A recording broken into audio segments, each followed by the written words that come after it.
महाफेंकू बहू। अरे फेंकू का मतलब कहीं आपने ये तो नहीं समझ लिया ना कि बहू सास पर गर्म दूध फेंक रही है या फिर ननद को छत के नीचे। अरे भाई ये तो वो बहू है जिसे हर बात पर ऊंची ऊंची लंबी लंबी हाँकने की आदत है। तो मिलिए फेंकू बहू रिद्धि से।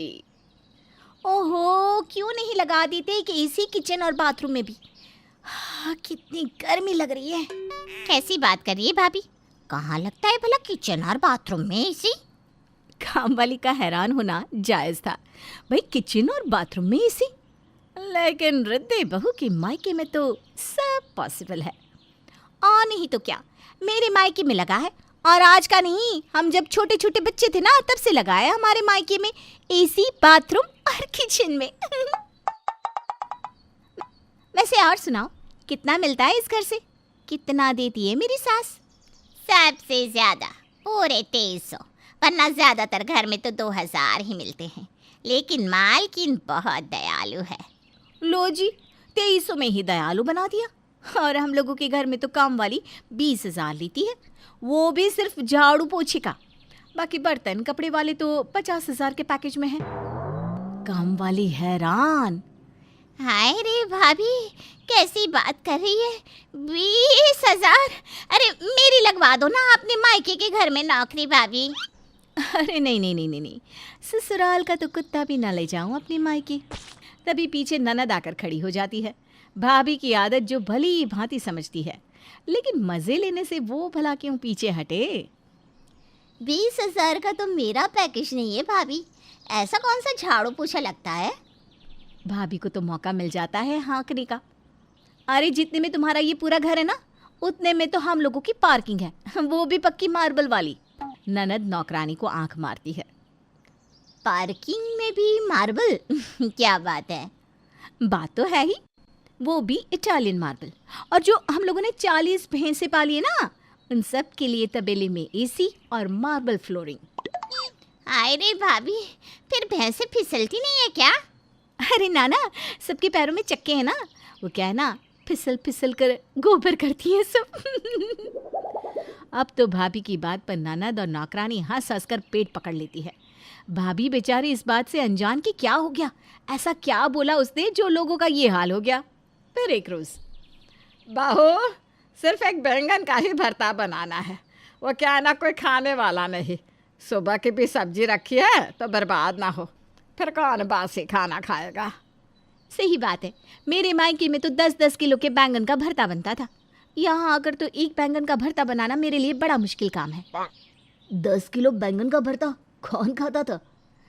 अरे खाता कौन था ये तो छोड़ो, बनाता कौन होगा और किसके लिए।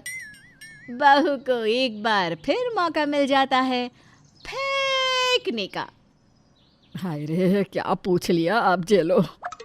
वो क्या है ना, हम लोगों के घर के आसपास जितने भी आवारा मवेशी थे ना, पापा उन सबको रोज सुबह शाम दिन रात खाना खिलाते थे, वो भी ताज़ा।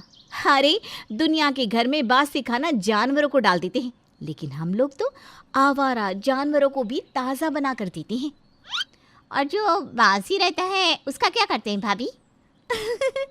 बासी तो हम ही गरम करके खा लेते थे। अच्छा चलो, बहुत बातें हो गई। आप लोग भी ना बातें शुरू करते हैं तो लंबी लंबी बातें हो जाती है। हमारी बातें लंबी है या तुम्हारी? इसकी बातें लंबी नहीं, फेंक फेंक के बातें करती है बहू हमारी। ओहो, आप लोग भी ना पता नहीं क्या बात कर रहे हैं और किसके लिए। मैं चली एक बैंगन का भरता बनाने। बहू के फेंकने की आदत लगातार बढ़ती जा रही थी। एक रोज, माँ, मेरी शादी में ना आप ये वाला लहंगा खरीद कर देना। अरे ना जी ना, हम लोग ये लाखों का लहंगा नहीं ले सकते। लाख का कपड़ा लेने से अच्छा है कि कुछ गहना ले ले, कम से कम कीमत बढ़ेगी। क्या बहू, क्या सोचना है? अरे माँ, क्या कर दिया, किससे राय मांग ली, अब देखो क्या क्या बोलती है। पता नहीं माँ जी, मेरी तो सोच ऐसी नहीं है। मेरे पापा ने तो खुद रोहित बल और सब्यसाची को घर में बिठा दिया था मेरी शादी के 4 महीने पहले से ही, वो भी लाख रुपए पर घंटे की दहाड़ी पर। हाँ। हाय रे बहू रानी, फेंकने की भी हद होती है। अब तो ननद को गुस्सा आ जाता है और इस बार वो बोली पड़ती है। हाँ हाँ भाभी, मजदूर है ना वो दोनों। पता है कितने अच्छे बड़े डिजाइनर है वो दोनों, करोड़ों के कपड़े सिलते हैं। और आपके पापा ने यहाँ यहाँ गोरखपुर में दोनों को बिठा दिया था, वो भी घंटा लाख रुपए में। वाह जी वाह। अरे तो बहू ये भी बता दो कि कितने घंटे पर वे दोनों काम करते थे। सिंपल जॉर्जेट का 20,000 का लहंगा पहना था भाभी आपने, वो भी 1,500 रुपए के किराए पर। आपकी बहन सब बक कर गई है। हाँ, वो इसलिए कि 4 महीने के बाद उन दोनों ने जो बनाया था वो लहंगा मुझे पसंद ही नहीं आया। पापा ने तो पैसे दे दिए लहंगे के और दफ़ा कर दिया उन लोगों को। ननद को इतना गुस्सा आता है कि वो वहाँ से बाहर निकल जाती है। ये दीदी को क्या हो गया माँ जी? कुछ नहीं बहू, तू ना एक काम करना, वो लहंगा तू ले आना, मैं तेरी ननद की शादी में वही पहना दूंगी उसे। क्या कहती हो? कैसी बच्चों जैसी बात करती है माँ जी। वो तो मैंने तुरंत ही अपनी काम वाली को दे दिया था, उसकी बेटी की शादी थी ना तो वो ले गई। वैसे सेम लहंगा प्रियंका चोपड़ा ने भी अपनी शादी में पहना था। पापा के करोड़ों लग भी गए और देखा कुछ हुआ भी नहीं। चलो मैं चली। हाँ, पति और सास एक दूसरे को देखते हैं और हंसने लगते हैं। पता नहीं माँ, ये ऐसे लंबे लंबे झूठ भी कितने प्यार से बोलती है। इसको तो लगता है जैसे हम लोगों को कुछ पता ही नहीं है। क्यों? अरे बेटा, पर हर वक्त ये सब ठीक नहीं है। अब कल की ही बात है, पड़ोसन चीनी कटोरी में मांगने आई, उससे बोलने लगी हम लोग तो कटोरी में किसी को चीनी देते ही नहीं, हम तो सीधा बोरी भर कर देते हैं और बोरी हम लोगों के घर में है नहीं, तो हम तो चीनी दे नहीं पाएंगे। अरे सोचो, खाली हाथ गई बेचारी। तो क्या करे माँ, कोई उपाय भी तो नहीं है। अरे क्यों नहीं है ना? अच्छा, क्या क्या उपाय है? करो ना और ठीक करो। वेट किस बात का हो रहा है? वो इस बात का कि आप हम लोगों का साथ देना। अरे हाँ बिल्कुल, मैं भी बहुत परेशान हूँ। मुझे तो इतना टॉर्चर करती है। कह रही थी उसके मम्मी पापा हनीमून में लंदन पेरिस गए थे तो उससे भी जाना है। भाभी की मम्मी तो कभी ट्रेन में ही नहीं बैठी, क्यों इतना झूठ बोलती है पता नहीं। वो तो ठीक है, खैर प्लान तो बताओ।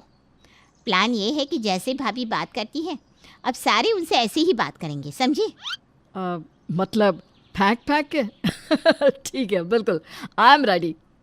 अब क्या था, प्लान में शामिल तो नौकरानी भी थी। अगले रोज़, क्या है भाभी, क्यों इतने हल्के हल्के कपड़े पहनती हो?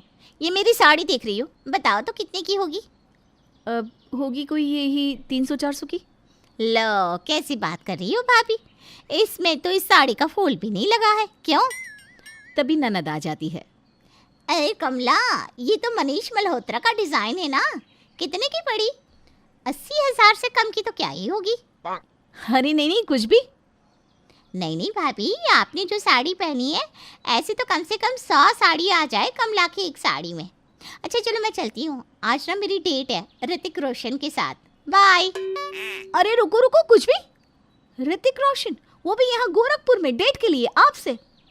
अरे भाभी, जब दो दिग्गज फैशन डिजाइनर गोरखपुर में आकर 4-4 महीने रह सकते हैं तो ऋतिक मेरे साथ डेट के लिए नहीं मिल सकता क्या?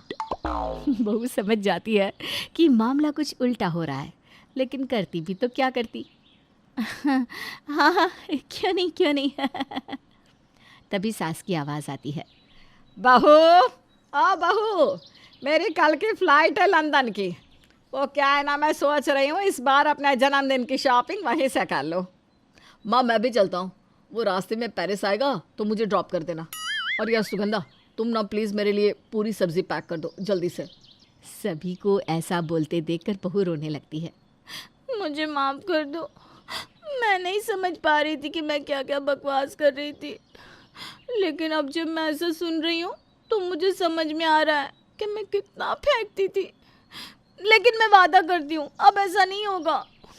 प्लीज़ कहीं मत जाइए। अरे जाना तो होगा ना बहू, लंदन नहीं तो जौनपुर, वो मेरी मौसी की लड़की का गाना जो है।